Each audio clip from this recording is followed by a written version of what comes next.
আসসালামু আলাইকুম।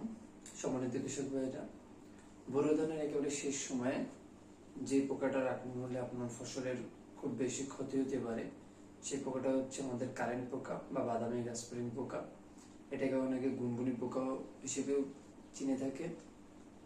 তো এই পোকা দমনের জন্য যে কীটনাশকগুলো হচ্ছে সবচেয়ে বেশি ভালো কাজ করে, সেই কীটনাশক নিয়ে আজকে আমরা আলোচনা করব।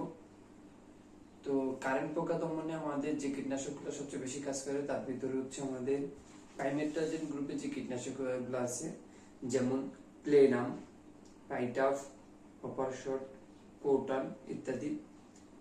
পরবর্তীতে পাইমেট্রাজিন এবং নিটেনপাইরাম গ্রুপের যে কীটনাশকগুলো আছে, যেমন পাইরাজিন, নাইজিন, স্প্লেন্ডর, ফোরিন, পেদাটিংটিন, গুনগুন, টোরিক, দমদম।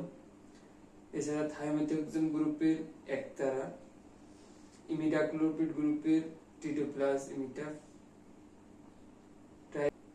ভেস্টোরিয়া।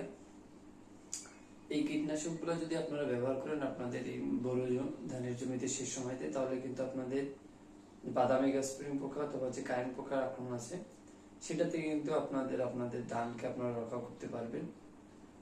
পাশাপাশি এই কীটনাশকগুলা কিন্তু ব্যবহারের একটা নিয়ম আছে, যে আসলে এই পোকাটা কিন্তু গাছের একেবারে গোড়ার দিকে আক্রমণ করে। সেই জন্য আপনাকে জমিটা প্রথমে বিলি কেটে দিয়ে তারপরে গাছের গোড়ার দিকে স্প্রে করতে হবে, তাহলে কীটনাশকের কার্যকারিতাটা বৃদ্ধি পাবে।